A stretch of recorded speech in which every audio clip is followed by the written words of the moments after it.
Hello, my name is Evelyn Watson and I have type 1 diabetes. I'm here today to talk to you about what that is and what it means for people with it.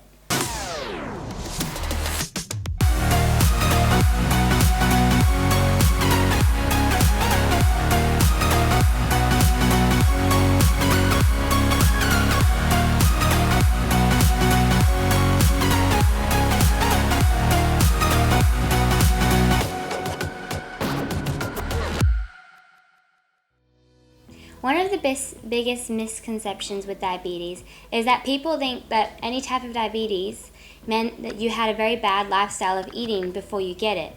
But that's not true. Type 1 isn't caused by bad eating, that is type 2. And the difference between type 1 and type 2 is, type 1, we don't know really what it's caused by, but they are something that happen and causes your body to attack your pancreas, which stops you from producing insulin. Type 2, though, is where you've had a lifestyle of bad eating, which then causes your body to become resistible to your insulin.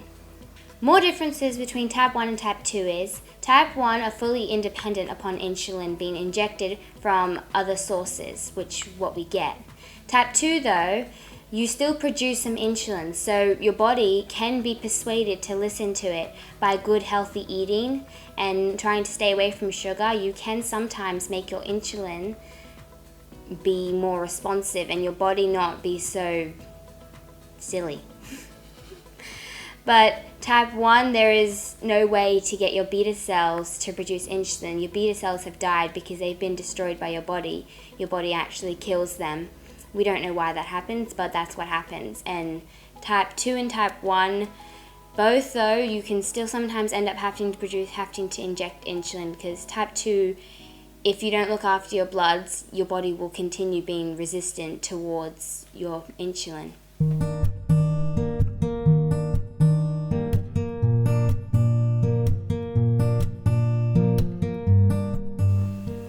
And type 1 diabetes, no one really knows what it's caused. It is a big mystery. There's lots of different theories and none of them are exactly watertight yet. One day hopefully they'll find what it really causes and they can find a cure. But what diabetes is your pancreas is in your digestive system, and it has lots of different jobs. One of those jobs is it produces beta cells, and those beta cells make a hormone called insulin. Insulin takes sugar that comes from it goes into your bloodstream and takes it and unlocks the door, which puts it into your energy, and that's how you can do stuff. But if insulin isn't doing that job, like it can't work or your body is not listening to it, then you have lots of sugar sat in your bloodstream and not going into your energy, so you can't do anything. You feel very lethargic and it's a horrible feeling being high. And not having enough sugar in your bloodstream also kills you because you need sugar in your bloodstream. Doesn't mean we need to eat cake. We need to eat healthy stuff still. One of the many theories is people think things like lots of chemicals today, like different chemicals have been causing it and stuff, and also genetics, that's also one of the theories, and some people say you didn't breastfeed or stuff like that, although none of them are watertight. A lot of people who get type 1 diabetes actually often get a virus before they get diagnosed a couple months later. So that could be something to do with it. I myself had a virus that none of my siblings got, and then a few months later I was diagnosed with type 1 diabetes.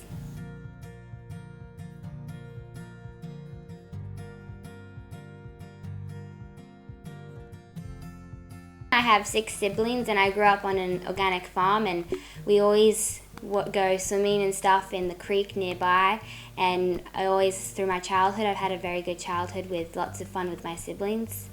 When I was 10 though, I started to lose weight rapidly. I'd gone down from 25 to 22 kilos within a matter of weeks.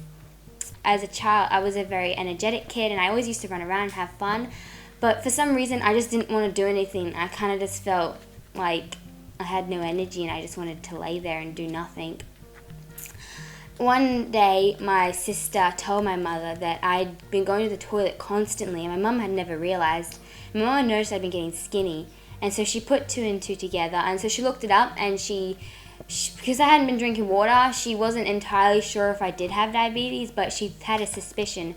So it was 11 o'clock at night, and she was thinking about it, and she was kind of getting worried. So she rang the hospital, and they asked her where I was at the time. And she said, oh, she was in bed. So they told her that to come in the morning because, you know, I was asleep, didn't know what was actually wrong with me. So we went in the next morning, and they told us that we'd have to go see a GP on Monday because it was a Saturday. And Mum would just ask, can't you just test her bloods, like with a sugar tester? And they tested it, and the sugar readers, they only go up to 30. After that, they just write high on it, and it said high, so it means I was above 30. And they told Cairns Hospital, and they said take her in a chopper. So I ended up being airlifted to Cairns, and I had cannulas in my arm we had fluids, and we also had some insulin in it.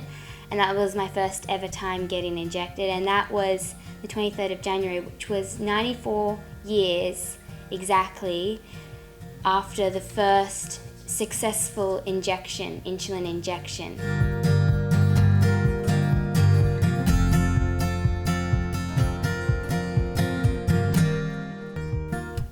So, as I talked about earlier with different equipment, this is some of my equipment. These here are 2 of my insulin pens. I use 3 different types of insulins, although there are many different types of insulin. This first one that I have is Levemir, and I shouldn't let it see the light. Is Levemir, and it is a very long acting. It lasts 12 hours, and it's a slow release. I give that one 3 times a day. I give 2 injections, like 1 in each leg. These are what like the vials look like, which they're refill, so you put them inside your pen. They just clip out, and then you can just change them as whenever they get empty. Also, insulin dies very easily. It can be killed, like dropping it like shaking it around too much will kill it. This is a dead one. It's pretty new, but the cat knocked it off the bench, so it died. I only used 12 units in it. Sad. But also, getting too hot will kill them. Getting too cold kills it, and seeing too much light kills it. This one's dead, so it doesn't matter. Then my other 2 types of insulins I have here is, this one here is Acrapid. It's yellow here, it's red over here, but this one here I use for protein. So if I'm going to have like an egg or something, I'll have that one.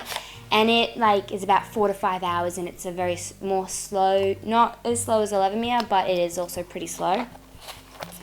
Then, and I probably have like 3 times a day with whatever, like, you know, breakfast, lunch, and dinner with each meal, because I generally just eat protein and a little bit of carbs. I try not to eat too much carbs because that means having to give more insulin, which then can risk going lower, so I just try to stay away from too many carbs.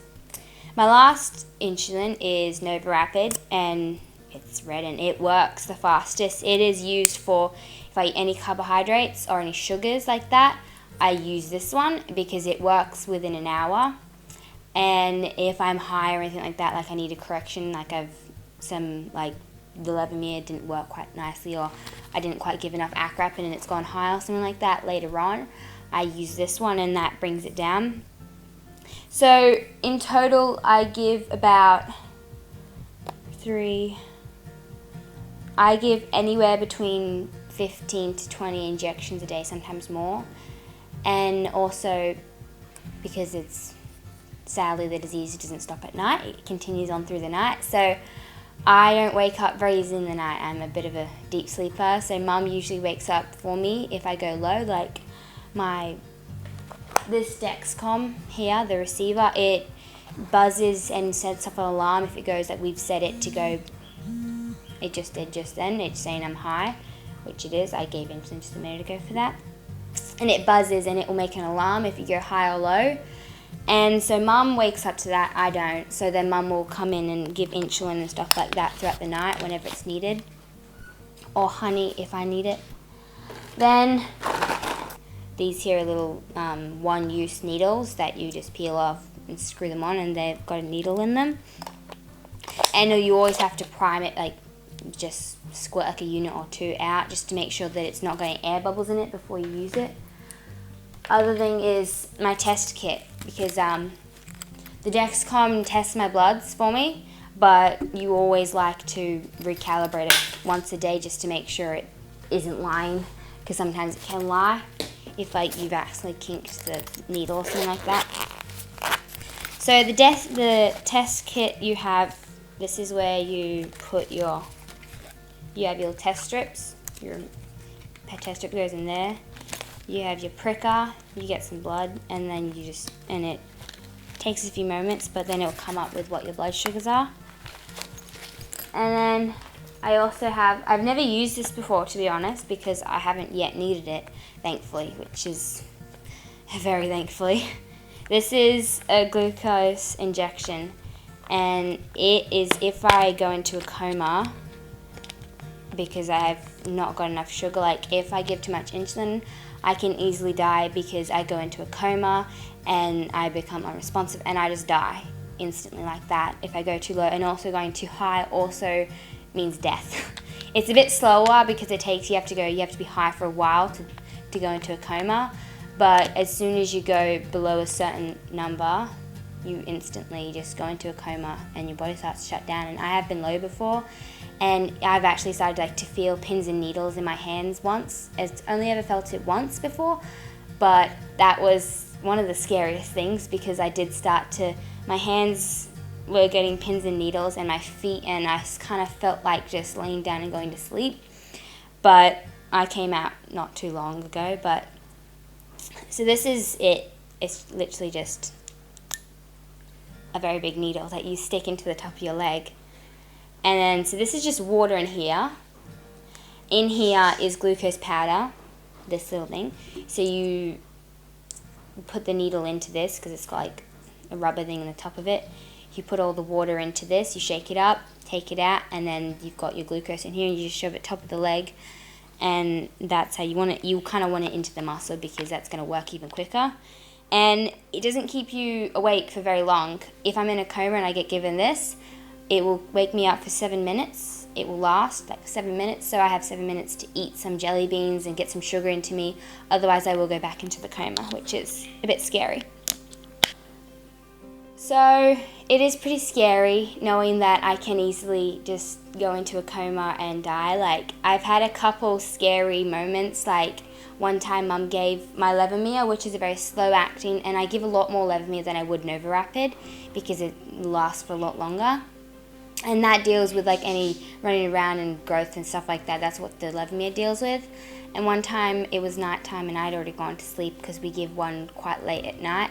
And so she gave it for me, and she accidentally gave the Novorapid rather than Levemir, and she realized after she'd put it in, and she quickly pulled it out, but it had already gone in. So I kind of just sat on the couch with Dad and my other brother, and we just had some sparkling apple juice, and that was quite a party. We turned the TV on and stayed up till 1 o'clock drinking apple juice, which was rare for me because I hadn't had apple juice in a very long time. And another scary time was the lowest I've ever been before is 1.5, and that was a very scary time because I did start to feel pins and needles in my hands and feet. And apart from that, ever since I've been diagnosed, I've gone, the highest I've ever been, I think, is 18 or 19, and that's only ever happened like once or twice, which it's horrendous when that happens because you feel absolutely horrible. It's like you feel sick and you kind of just want to lay down and just die, really. It's just absolutely horrible feeling being high. And I get really angry when I'm high. Like, everyone reacts differently to highs and lows. Like, for me, when I go low, I get very shaky, and I kind of feel like my brain's working on like another level of speed. I'm like, everything's like, whoa, everything's moving so fast. But then I don't want to move. I'm just like, my brain wants me to move, but my body doesn't want to move, and I just get all shaky. And when I go high, about when I get to like 7.5, I start getting angry. Like, I'll get angry at anything. Like, even a fly will make me angry. And after about 9, when I get to like 9 or like 9.5 sort of thing, I start to actually feel like sick, and it's a really horrible feeling. It's like you feel like you're dying, basically, which technically you are. And if you stay high for too long, like if you constantly just always high, you do actually suffer from, people die from kidney failures, and also you can eyesight damage, and even your limbs can suffer, like they can start to fail and stuff like that. There's lots of other complications that can happen if you don't look after your diabetes, and it's really a scary disease sometimes. But if you do have a good hold on it and you do look after it and you try to stay away from sugar and try to keep your bloods good, then it doesn't actually affect you too much.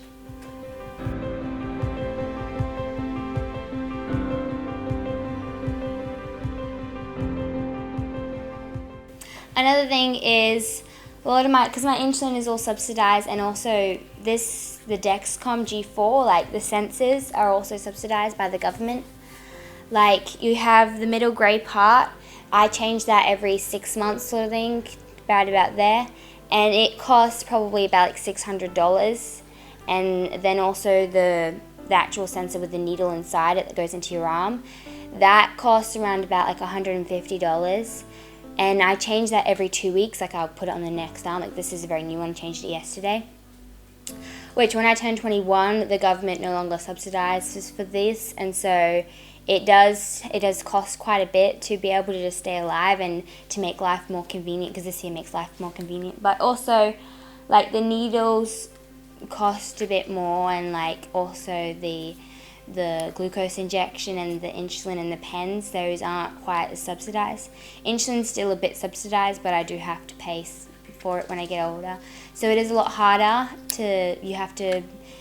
you pay a lot of money to be able to just live. And when I turn 21, I'm gonna have to work a lot harder than other people my age, because I have to work a lot more just to be able to afford to live and not die, and to be able to mean that I can do what other people do, but it just means more work. Just gotta work hard.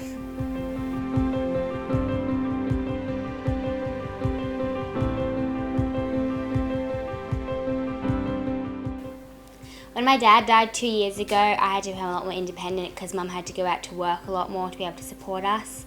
And so I had to give all my Levemir injections. Like I stay up now till 10 to give my Levemir, my final Levemir for the night.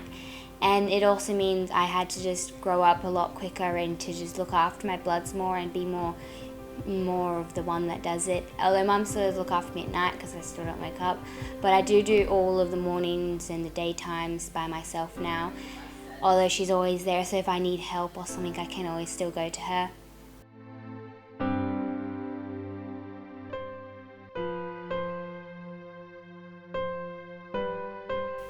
Just because I have diabetes doesn't mean I can't do a lot of other stuff that kids my age do. Like I do acro and dance and stuff like that, and I really enjoy that, and I don't find that it holds me down at all.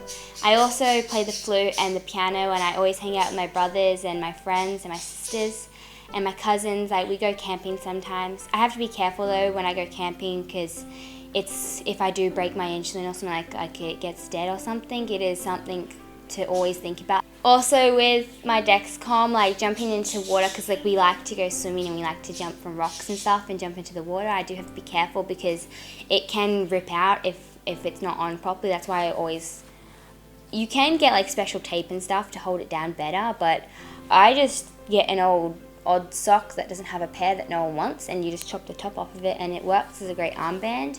And so I find or if I'm going to jump from a big rock, I just put my hand on it so when I jump it doesn't rip off. Also some stuff that I can't do, like for job, like future wise, there's not many things that diabetes actually stops you from being able to do, but there are stuff like I can't be a pilot, which not really wanting to be a pilot. I've got a brother that's a pilot, I don't need to be a pilot. So I can't fly people around in planes, and also I can't join the army or anything like that, because like you can get stuck out in places, which I'm never really planned on joining the army. Also with driving, because I'll be getting my license next year, and well hopefully I do have to take a medical, and if I pass, I should pass because I keep a good rein on my bloods, and if I do pass I will be able to get my license with no problem. When I'm driving though, I can't go below 4, so I have to watch that.